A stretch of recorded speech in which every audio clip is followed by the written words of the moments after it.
ये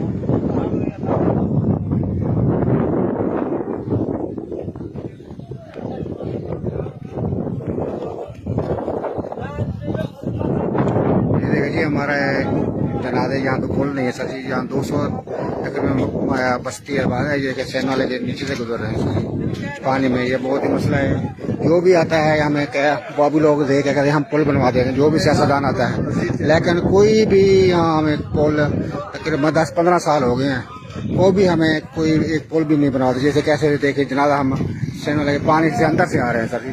ठीक है जी, हमारे छोटे छोटे बच्चे हैं, वो भी वहाँ से स्कूल से आते कई दफ़ा गिर गए हैं।